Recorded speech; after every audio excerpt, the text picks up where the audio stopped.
There was a time in my life when I didn't know what was real. I don't mean in some big, dramatic way, like I thought I was living in a simulation or anything like that. I just mean I couldn't tell the difference between who I really was and who I'd become to survive. And I didn't even know I was surviving. I had routines. I had goals. I had moments that looked like happiness. But underneath it all, I felt this ache. Not a loud one. Not a crisis. More like a low hum of, is this it? And the thing is, I couldn't explain it to anyone. Not in a way that made sense. Because from the outside, my life looked fine. And parts of it were fine. But fine doesn't mean fulfilled. And I started to wonder, when did I stop listening to myself? When did I start calling that voice inside? The one that nudged me, that softened me, that reminded me of who I used to be. Too sensitive, too idealistic, too much. When did I stop trusting it? This isn't a story about enlightenment. It's not a formula or a 5-step process. This is a remembering of who I was before the world told me who to be, of what I knew before I learned how to doubt it, of the quiet, sacred voice within me that waited patiently for me to return. This isn't about becoming anything new. It's about finally hearing the voice that's been whispering beneath the noise your whole life. Not a teacher, not a guru, just you, the real you, the one who was never lost, just buried under layers of trying. And if you're here, maybe it's time for you to hear it again too. Let's begin. Chapter 1. The voice that isn't yours, but always was. There was a time in my life when I couldn't hear anything but noise. The kind of noise that lives inside your head. The constant measuring, doubting, planning, pleasing. It wasn't loud like yelling. It was worse. It was familiar. It sounded like me. I called it thinking. I called it being careful. I called it just being realistic. But looking back, I know what it really was. It was fear, disguised as my voice, and that voice had been with me for as long as I could remember. It told me to play it safe, to wait my turn, to lower my expectations so I wouldn't get hurt, to try to be what other people needed so they wouldn't leave. And I obeyed it. For years. Because I thought that voice was me. I thought self-doubt was humility. I thought overthinking was intelligence. I thought if I just fixed enough things about myself, I'd finally feel enough. But I didn't. No matter how hard I tried, I never reached that point where I could just breathe and be. I felt like a stranger in my own life. Always performing, always adjusting, never arriving. Until one day, I wrote something down I didn't fully understand. It came out of nowhere, like it had bypassed my brain. I am not this voice. I am something deeper. I read it again. I didn't know where it came from, but I knew it was true. That was the first time I heard something else. Something underneath the fear. Something soft, ancient, and still. It didn't speak in full sentences at first. It came as a calm feeling when I should have been anxious. It came as a nudge to say no, when I was about to say yes out of habit. It came as a single sentence in the shower. You've always had me. And somehow, I knew. I wasn't talking to myself. Not the self I'd been trying to hold together.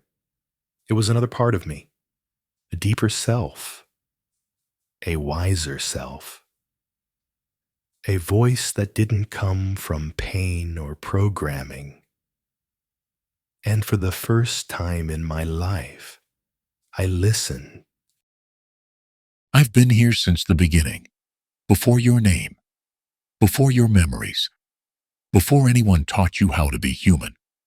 I didn't leave you. I didn't forget you. You forgot me. because you had to for a while, to fit in, to survive, to become someone this world would understand. But now you're waking up again, and I'm still here, in the space between your thoughts, in the stillness you try to avoid, in the breath you forget to take. I've been speaking to you your whole life. When you were a child and danced for no reason, that was me. When you fell in love with an idea no one else understood, that was me. When you couldn't explain why something felt right, even if it made no sense, that was me. I've whispered truths into your heart when it was broken. I've held you when you thought no one could see your pain. I've kept the light on inside you, even when you closed every door. I've waited, not because I'm patient, but because I am. I don't need to rush. I don't need to demand. I simply am. And so are you. The more I listened, the more I noticed it. A presence that wasn't outside of me, but it also wasn't the same as my usual thoughts. It was calm, unshakable, loving. And the more I trusted it, the more the other voice, the one I thought was me, started to crumble. The voice that said I had to be perfect. The voice that told me not to dream too big. The voice that reminded me of every time I'd failed. It didn't go away overnight, but it got quieter, because now I had another voice to turn to. A voice that didn't criticize. It comforted. It reminded me. It said things like, "You were never supposed to earn your worth. You were born with it. You don't have to do anything to be loved. You just have to be. You don't need to be more. You just need to remember who you are." And slowly, I began to believe it. Not because I had proof, but because deep down, I always knew. I am the part of you that never broke, the part you didn't build, and therefore can't destroy. I don't care what mistakes you've made. I don't care how long you've been asleep. I don't care how many masks you've worn, because underneath all of it, I am still you, and you are still divine. You've been carrying stories that were never yours. You've been listening to voices that forgot your name, but I have always known who you are. And now that you're listening again, we can begin. Not a new life, just the one that was always waiting. I've never asked you to be perfect. I've only asked you to be honest. And here is the truth. You were never broken. You've just been blocked. And I am here to help you remember how to become yourself again. Chapter 2. You're not broken. You're blocked. I used to think something was deeply wrong with me. That maybe I just wasn't wired the way other people were. They could show up fully, smile without faking it, laugh without the weight behind their eyes. But me, I always felt like I was faking something. Like I was one conversation away from being found out. Not good enough. Not smart enough. Not healed enough. Not anything enough. And I told myself stories to cope. I'm just introverted. I'm just tired. I'm just going through a rough patch. But the patch never ended. It became a pattern. And patterns, when repeated long enough, start to feel like identity. I wasn't depressed.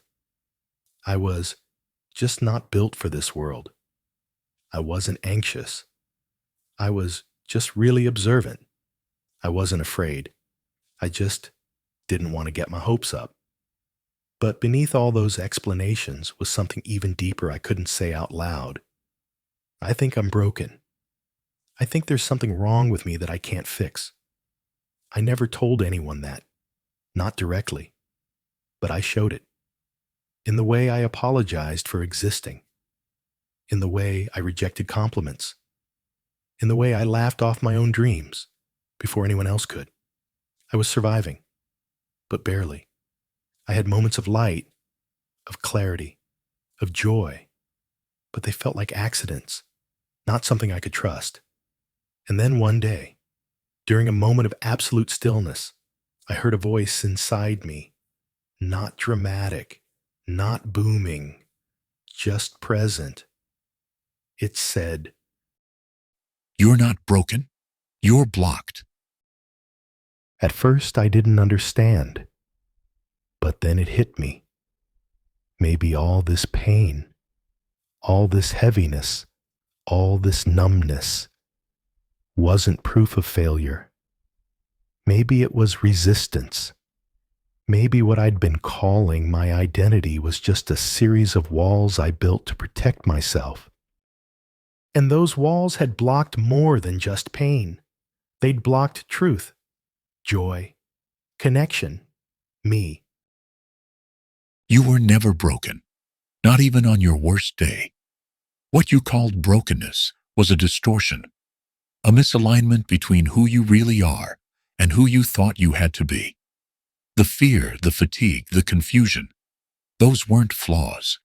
They were the pressure of life, trying to move through a system built to suppress it. You can't feel your power while you're holding your breath. You can't feel your truth when you've silenced your own voice. You can't walk in alignment when your whole life has been built to please what's misaligned. So, yes, you felt blocked because something sacred inside you was trying to emerge, and something scared inside you was trying to keep you safe. That's not failure. That's friction, and friction is where rebirth begins. That moment changed me, not in a flash of light, but in a shift of direction. I started noticing how much of my life was built around avoidance, avoiding rejection, avoiding discomfort, avoiding failure, disappointment, intimacy. And underneath all of that, I was avoiding myself. Because if I slowed down long enough to listen, I was afraid of what I'd hear. But the opposite happened. The more I listened, the more gentle it felt. This voice didn't say, get it together. It said, let go. It didn't say, fix yourself. It said, feel yourself. It didn't say, you've wasted too much time. It said, time isn't real. You're always on time with me. And that's when I realized the block wasn't some curse I had to break. It was a choice I kept unconsciously making to live outside of myself, to live by rules that weren't mine, to follow dreams that didn't belong to me, to chase love that didn't see me. And when I stopped, when I breathed, when I came back to the stillness, I found myself again. Not a better version, not a more spiritual version, just me, unfiltered, unpolished, and somehow more whole than I'd ever felt. The block is not permanent. It is only belief, a belief formed in pain, fed by repetition, and mistaken for truth. But truth doesn't hide. It waits. You don't have to shatter the block with effort. You only have to see it for what it is. A defense mechanism built by a version of you who was doing their best.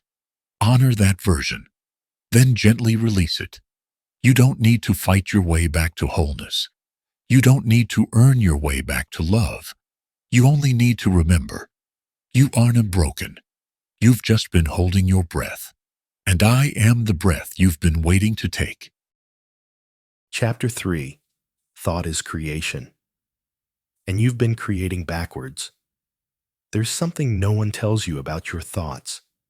They don't just describe your life. They direct it. They don't just observe your world. They create it.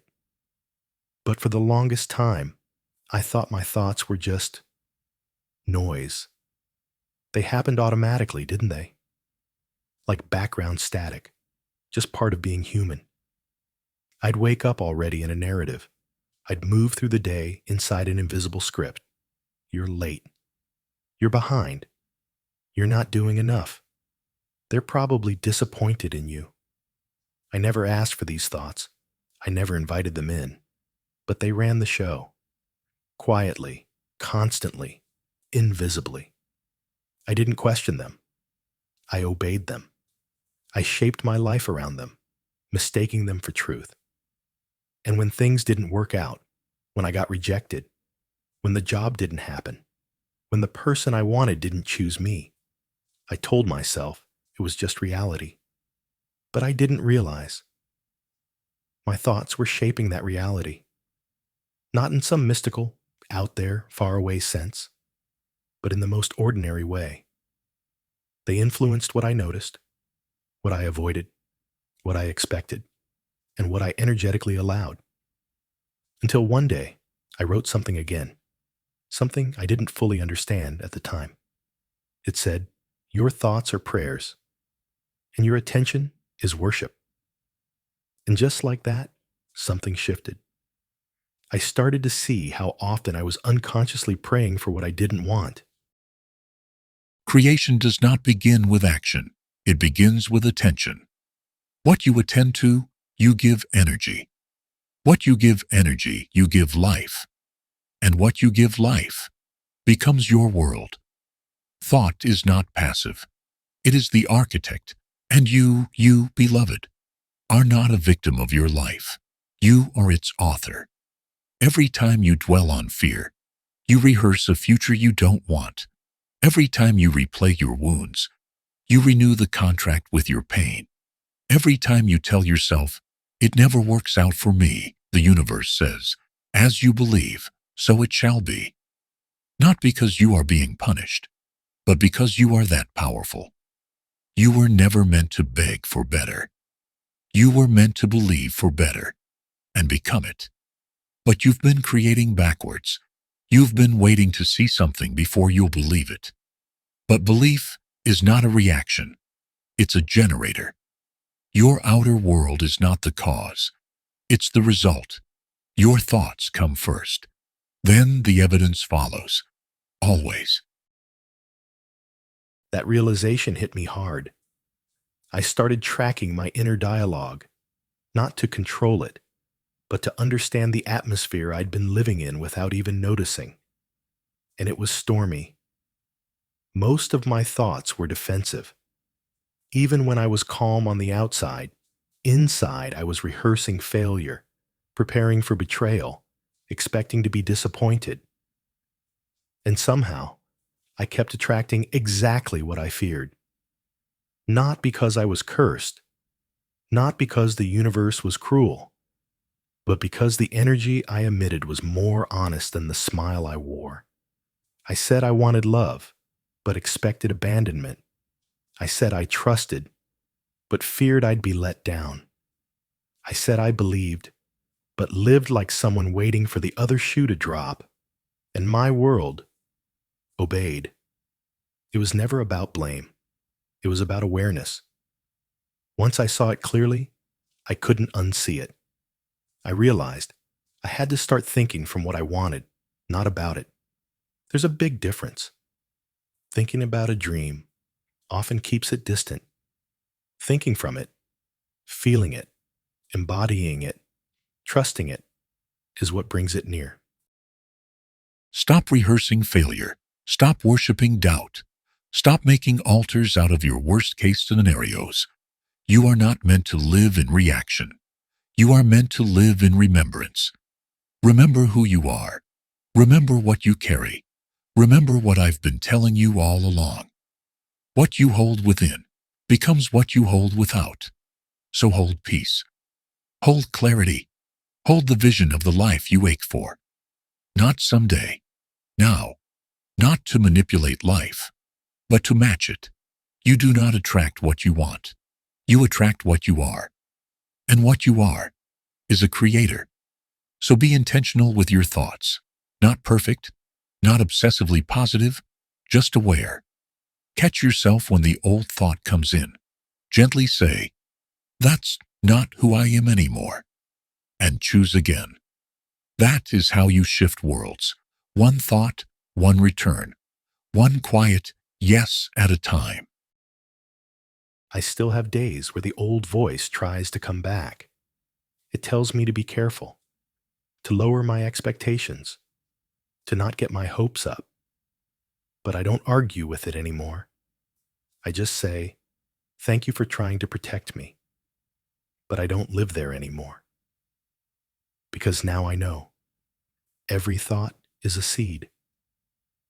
And I am always planting something. Now, I plant on purpose because thought is creation. And this time, I'm creating forward. Chapter 4, The Return. You are always the answer. At some point, we all go searching for healing, for answers, for peace. We chase the book, the teacher, the sign, the perfect moment. We scroll, we journal, we pray, we try, and try, and try, until we are exhausted, until even our searching becomes another mask, another performance of almost healed. That's where I was. I had done the meditations, written the affirmations, visualized, surrendered, waited, and still, something felt missing. Not everything, just something. I couldn't name it. I only knew that for all the work I had done on becoming, I still felt distant from myself. And then one day, in the quiet, no music, no incense, no spiritual checklist, I asked, what am I still missing? And I heard a voice, the same one that had been patiently walking with me all this time.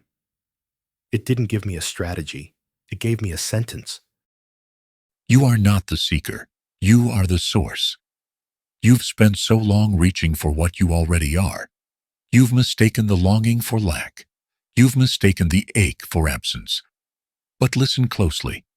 The ache is not proof of what's missing. It is proof of what's calling you back. It is not a wound. It is a whisper. I've never needed you to fix yourself. I've only waited for you to recognize yourself. You were never the problem. You were the path. The light you were looking for was never ahead of you. It was behind your own eyes. You keep asking for signs. You are the sign. You want a message from the universe. Look in the mirror. You're still here. You survived. And not just survived. You softened. You stayed open, even after everything. You loved, even after being broken. You forgave. You remembered. You began again. You want evidence of grace. You're breathing. You want proof of a miracle. You are it. I sat with that, not as a mantra, but as a moment of truth. And something cracked inside me. Not in pain, but in release. All the places I had tried to heal, all the parts I had tried to change, all the past versions I tried to outrun. I saw them differently now. They weren't mistakes. They weren't setbacks. They were me trying to come home with the tools I had at the time. And for the first time ever, I didn't try to fix them. I just welcomed them back. Like long-lost children finally returned from war. The version of me who over-apologized. The one who confused anxiety for intuition. The one who begged to be chosen, not knowing they already were. I didn't shame them. I didn't upgrade them. I just held them. And I said what I always needed someone to say to me. You did your best. You can rest now. I've got it from here. This is the return, not a leap forward, a falling inward. This is the moment the seeker becomes the soul. When you stop trying to get anything and start being everything you already are. You don't need to prove you're worthy. You don't need to manifest your way into value. You don't need to earn your seat at the table of divinity. You are the table. You are the temple. You are the truth you've been searching for. When you stop running, when you stop fixing, when you stop comparing, you remember, you've always been the answer. And your return to yourself is the only miracle I ever asked of you. I didn't become someone new. I didn't achieve enlightenment. I didn't wake up floating above my problems, but I returned to presence, returned to softness, returned to that quiet knowing beneath all the noise. And when I returned, life met me there. Not all at once, not in fireworks, but in the smallest ways. A feeling of peace where there used to be panic. A sense of timing where there used to be urgency. A sense of safety within myself. And I realized I was never waiting for the universe. The universe was waiting for me, not the fixed version, not the perfect version, just me, the one who remembers that I was never broken, just blocked. The one who sees that thought is creation and now creates with care. The one who knows that the voice I've been searching for outside was always whispering inside. And as I return, again and again, I finally understand. I was never meant to find the answer. I was always meant to be it. Chapter 5. I thought I had to heal everything first. There was a point where I believed healing was a race.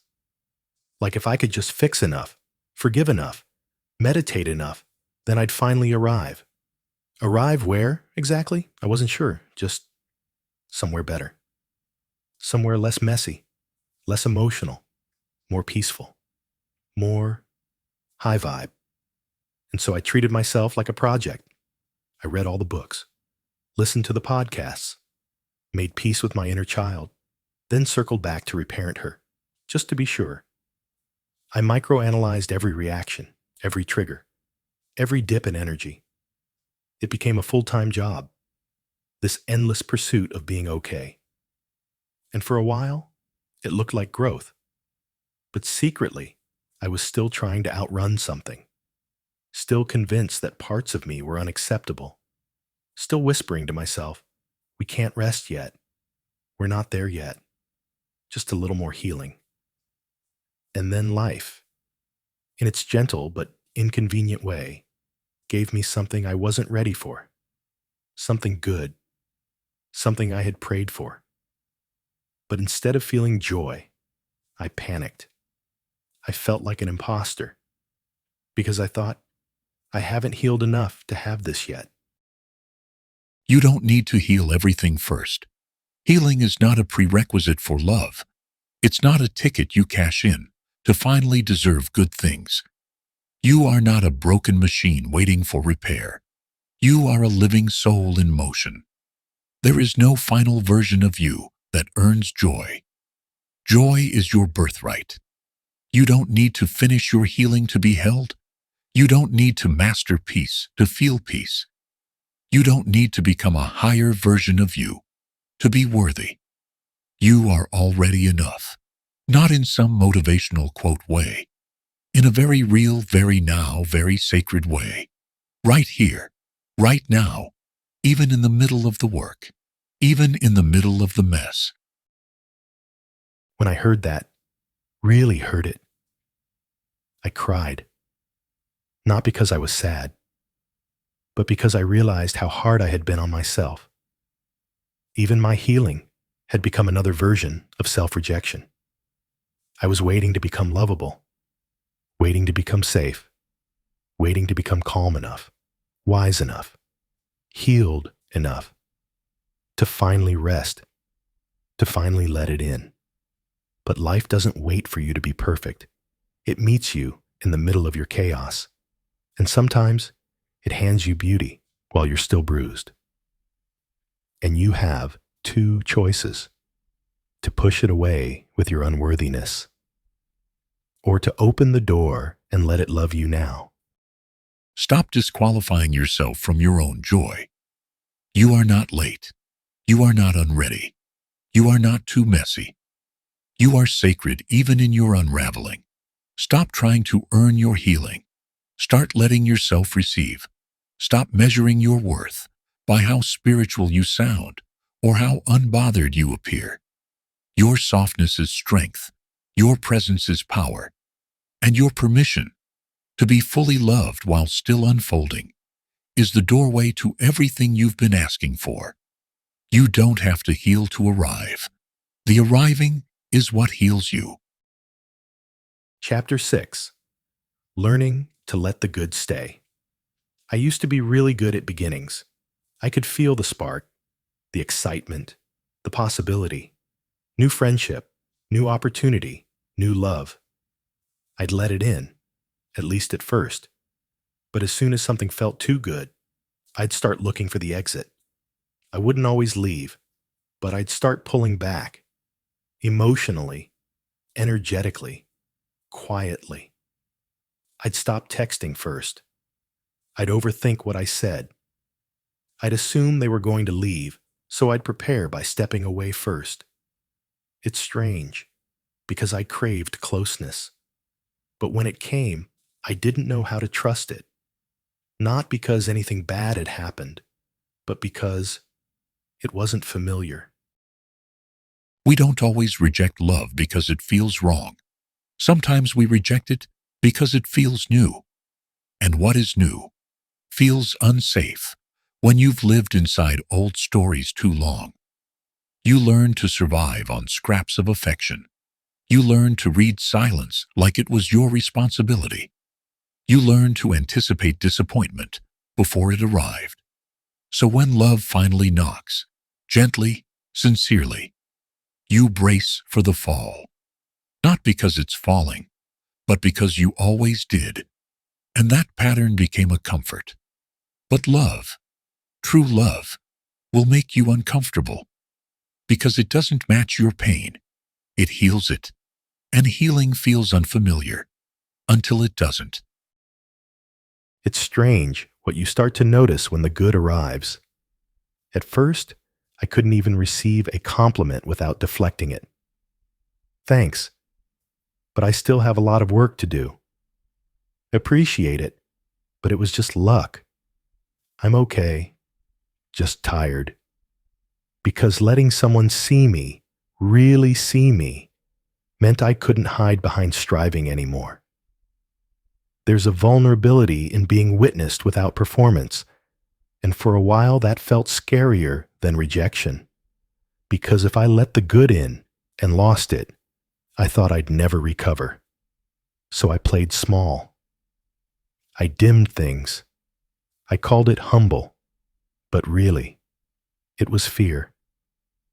Fear of not knowing how to hold what I once thought I'd never have. You don't need to know how to hold it. You only need to stop pushing it away. Let yourself be loved without explanation. Let yourself be chosen without struggle. Let yourself be kept without earning it. You're not here to audition for your worth. You're here to remember it. The love you've been praying for, it didn't bypass you. You just didn't recognize it when it showed up soft. Because it didn't look like chaos. It didn't look like chasing. It didn't look like needing to be fixed. It looked like ease, and that felt foreign. But let it stay, even if it feels uncomfortable at first. Not because you owe anyone anything, but because you've changed. And love is no longer something you need to survive. It's something you're ready to receive. It didn't happen all at once. I didn't wake up one morning and suddenly feel worthy of it all. But I started practicing. I let the compliment land. I said thank you without shrinking. I held eye contact without apologizing for my presence. And slowly, the good started staying. Not because it changed, but because I did. I stopped gripping it like it would disappear. I stopped measuring it by how much I thought I deserved. And I started trusting that I was the kind of person good things could rest with. That love didn't always come to teach me a lesson. Sometimes it just came to remind me of what I'd forgotten. That I was never too much, or too late, or too broken. Just a little unfamiliar with peace. But I'm learning. I'm learning how to let the good stay. Chapter 7. The life I thought I lost was never mine to keep. There was a version of my life I was so sure I'd have. It wasn't anything wildly extravagant, just neat, predictable, structured in a way that made sense to everyone around me. A timeline with milestones, a job that felt safe, a relationship that looked good on paper, a personality that didn't take up too much space. It was the version I built for applause, the version I could explain easily at dinners, the version that made people say, "You've really got it together." And I wore it like a tailored outfit, not because it fit, but because it hid what didn't. But the truth is, I lost that life, piece by piece. Not all at once, but slowly, quietly. A subtle unraveling of the things I thought were mine. Some of it I let go of. Some of it let go of me. At the time, I called it failure. Now, now I call it grace. Because the life I thought I lost was never mine to keep. You didn't lose what was meant for you. You lost what was too small for you. What was built on fear instead of freedom. What was shaped by shoulds instead of soul. I didn't take anything from you to punish you. I cleared the space for who you really are. The job, the person, the version of yourself that didn't make it, they weren't your forever. They were chapters, important ones, but not the whole story. You grieved them because you loved them. That's okay. But don't confuse their absence for emptiness. What you lost made room for what's real. I didn't realize how much of my identity was tied to what I thought I should be, until I couldn't be that person anymore, until the plan unraveled, until I was sitting with the pieces of a future that no longer existed. And I'll be honest, there was a strange shame in that. Shame in not knowing what came next. Shame in walking away from things that were good enough. Shame in wanting more when everyone told me I already had plenty. But underneath the shame was truth. A quiet truth I couldn't ignore anymore. That life may have looked right, but it didn't feel right. And that matters more than I used to believe. You didn't mess up. You woke up. You didn't lose your path. You outgrew it. The timeline you clung to was never the point. The job, the relationship, the version of success. They were costumes, not your core. And now you're being asked to live without a script, not as punishment, as permission. To stop performing, to stop contorting, to stop trying to be digestible for people who were never meant to understand your depth. You didn't lose the life. You lost the illusion. And that is freedom, even if it arrives disguised as grief. The letting go didn't feel beautiful in the moment. It felt like death. But what died wasn't me. It was the idea of me I thought I had to become, to be loved, accepted, safe. And when I stopped mourning that idea, I started meeting someone else, someone quieter, but fuller, softer, but somehow stronger. Someone who didn't need to be impressive to be enough. Someone who was okay not knowing what came next. And that someone was me. Not the version the world applauded. The one who no longer needed applause at all. And now I see the life I thought I lost was just the wrapping around the gift I couldn't see. And once it fell away, what remained was true. Chapter 8. I am not becoming. I am returning. I used to think growth looked like becoming someone else. Someone stronger. Someone wiser. Someone more graceful. More spiritual. More healed. I was always reaching. Always editing myself into a version I thought would finally be enough. The one who didn't get triggered. The one who could meditate away all her fear. The one who didn't cry over things that shouldn't matter anymore. But the more I chased becoming her, the more disconnected I felt. And one day, I just stopped. Not because I had figured it all out, but because I was tired. Tired of turning myself into a project. Tired of measuring my worth by how little I needed. And in the quiet of that stopping, I heard something. Not a voice I had to chase, a voice that had been waiting. You don't need to become anything. You are not unfinished. You are not behind. You are not a broken system needing repair. You are sacred even in the middle of your unfolding. You are not becoming. You are returning to the soft, to the still, to the you that existed before the world taught you fear. That version of you, the one who laughed without checking if it was too loud, who believed the world was magical, who trusted their knowing without asking for proof, they are still here, buried beneath the layers of survival, of performance, of trying. But I never left you. I simply waited for you to remember. When I look back now, I don't see a path of becoming someone new. I see a slow, beautiful return to the boy who didn't second guess his joy, to the man who let himself want more, to the soul who always knew his worth was never up for debate. And I see all the versions of me along the way. The one who overgave, the one who played small, the one who mistook numbness for peace. I don't shame them anymore. I thank them, because every version of me, even the ones I wanted to forget, were just trying to find the way home. And home wasn't a place I had to build.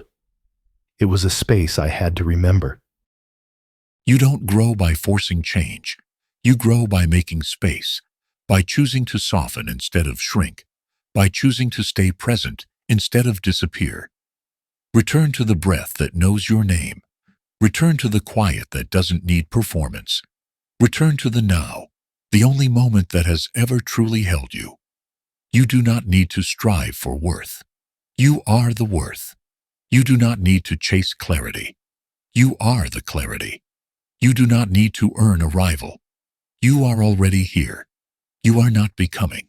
You are remembering. You are returning. This journey didn't give me the answers I thought I wanted. It gave me something deeper, a sense of wholeness I didn't know I could feel, even with unanswered questions, even with days that still hurt, even with parts of me still healing. It gave me the ability to sit with myself without needing to fix, improve, or escape. And that is the miracle, that I could look in the mirror and see someone who isn't finished but is finally free, because I'm not becoming anymore. I am returning to the me that always was, to the truth that always is, to the voice that never left. And I know now that is enough. That has always been enough. Chapter 9. When you start believing you're allowed to be happy. There's a kind of fear no one really talks about. It's not the fear of failure. It's not the fear of being alone. It's not even the fear of being seen. It's the fear of finally being happy. I didn't understand it at first. Why I'd pull back just when things started going well. Why I couldn't fully relax, even in peace. Why I'd wait for the other shoe to drop, even when there wasn't a shoe in sight. It's like I had been bracing for impact my whole life. And when life didn't fall apart, I'd start to unravel anyway, because I didn't know how to feel safe in joy. I didn't know how to trust ease. I didn't know how to let the good stay. Do you know how brave it is to stop expecting pain? Do you know how sacred it is to feel peace and not sabotage it? You've been conditioned to equate chaos with normal, to think that if it's not hard, it can't be real, to believe that joy is a trick, something that will be taken away the moment you let your guard down. But what if joy isn't the lie? What if the lie is that you have to suffer to be worthy? What if peace isn't temporary, but your original state? What if the good things you keep pushing away are trying to teach you how to receive again? I realized something one afternoon while doing nothing special. I was sitting in the sun, coffee in hand, no plans, no noise, just warmth, just breathe. And for a split second, I felt content. But right behind it came the thought, this won't last. It was so fast, so automatic, like a reflex. I almost didn't catch it. But that day, instead of tightening, I asked myself, why am I afraid to feel okay? And the answer was simple. Because I didn't think I was allowed. Somewhere along the way, I made a quiet vow to not get too comfortable, to not dream too big, to not be too hopeful. Not because I didn't want joy, but because I thought it would hurt more to lose it. So I chose familiar pain over unfamiliar happiness. You are allowed to be happy. You are allowed to feel good without apologizing. You are allowed to relax your shoulders, unclench your jaw, exhale fully. You are allowed to stop performing, stop pleasing, stop proving. You are allowed to enjoy your life without waiting for it to collapse. Your nervous system may not recognize joy yet. That's okay. Be patient with your healing. Teach your body what safety feels like, gently, again and again. Because when you stop bracing for pain, you make room for something else, something softer, something real. And it starts with believing this. You don't have to earn happiness. You were born for it. Joy doesn't always arrive with fireworks. Sometimes it shows up as stillness, as enoughness, as a day where nothing goes wrong, and you finally let yourself enjoy it. Sometimes happiness isn't loud. Sometimes it's quiet enough to miss if you're too busy guarding your heart. I used to think I had to hold on to pain because it made me deep, because it made me strong, because it was proof I had lived. But now I know joy can be just as sacred. Peace can be just as profound. And love that stays, the kind you don't have to chase or perform for, might be the most miraculous thing of all. So if you're learning to let the good stay, even when it scares you, that's not weakness. That's healing. And healing isn't a straight line. It's a soft return to trust, to safety, to joy, to the part of you that always knew you were allowed to be happy. Chapter 10. When you begin living from wholeness. There's a moment after the healing, after the remembering, when everything gets quiet again. But this time, it's different. It's not the silence of being lost. It's the silence of being here, with yourself. There's no rush to fix, no urgency to prove, no chasing. Just breathe. Just presence. Just this steady knowing. I am okay. It feels almost strange at first, because chaos used to be your compass, because anxiety used to feel like motivation, because emptiness used to echo loud enough to feel alive. But now, there's this space inside you, and it's not hollow, it's peaceful. You thought you needed to be fixed. You never did. You thought you were the problem. You never were. You thought the silence inside you meant something was missing. But the silence was me, waiting. Softly. You've built walls around your heart to protect it. But even walls meant to protect will eventually become cages. You've picked up identities that helped you survive. But now, they are heavy. And you are tired. You don't need to become new. You only need to shed. Not who you are, but who you thought you had to be loved. I think a lot about the versions of me I used to carry. The one who said yes when he meant no. The one who performed joy so well, he fooled even himself.